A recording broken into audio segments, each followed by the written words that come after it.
Hi everyone, it's Avery from the chaplaincy, and this week we are going to be taking a trip back to the 80s.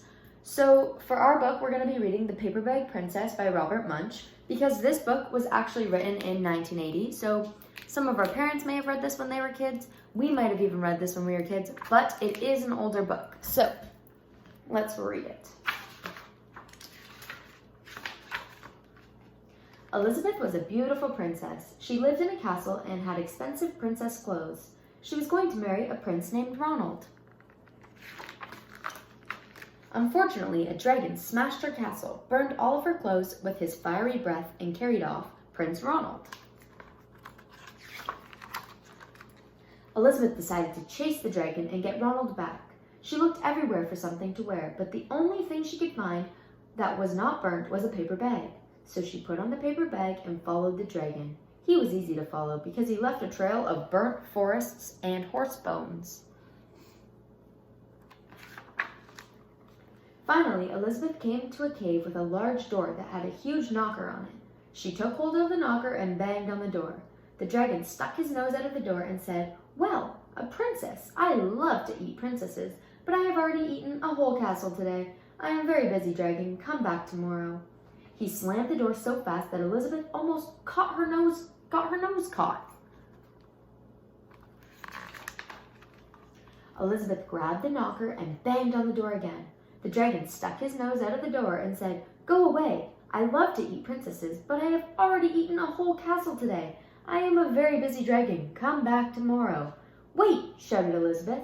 "Is it true that you are the smartest and fiercest dragon in the whole world?" "Yes," said the dragon. "Is it true," said Elizabeth, "that you can burn up 10 forests with your fiery breath?"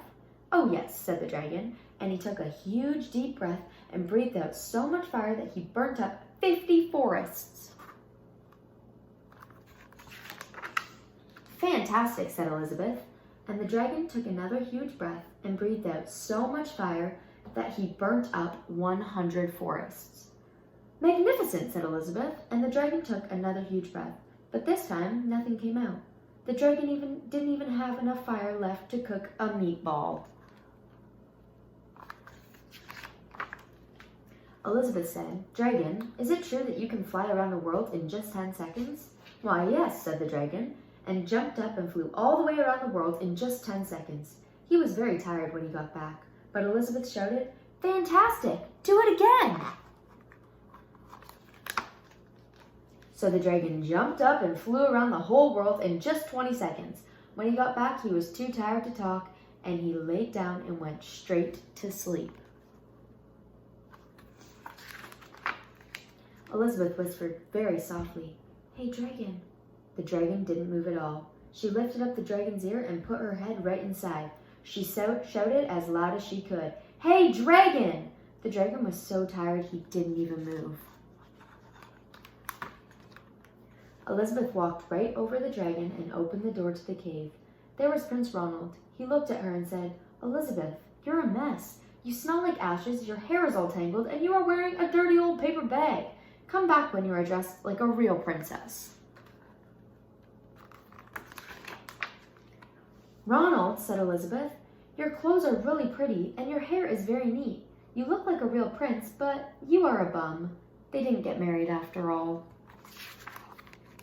And that is the end of our story. I hope you guys enjoyed that.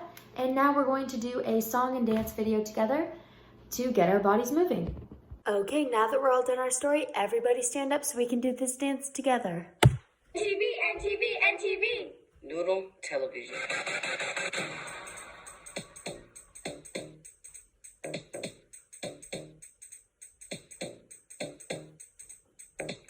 Now this is a story all about how my life got flipped, turned upside down, and I'd like to take a minute just to sit right here and tell you how I became a prince of a town called Bel Air.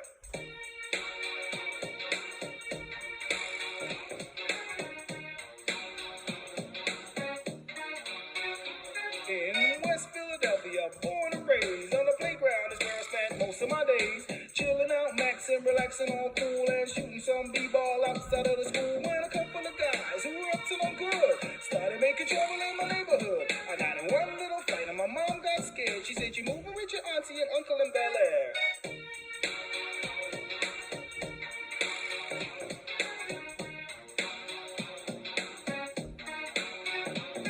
I begged and pleaded with her day after day, but she packed my suitcase and set me on my way. She gave me a kiss and then she gave me my ticket. I put my Walkman on and said I might as well kick it. First class, yo, this is bad. Drinking orange juice out of a champagne glass. Is this what the people of Bel Air are living like?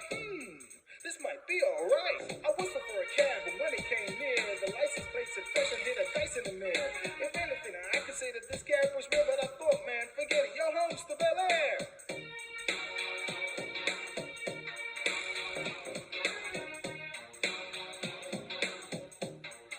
I pulled up to the house about 7 already, and I yelled to the cab, yo, home, smell you later. Look to my kingdom, I was finally there. I was sitting on the throne as the Prince of Bel Air.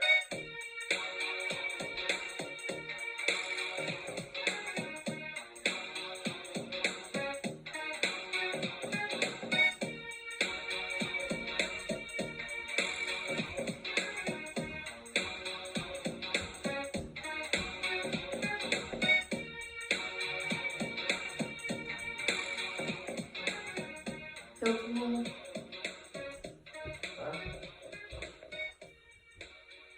Alright, great job guys. I hope you guys enjoyed that dance and I hope you guys had so much fun going all the way back to the 80s this week.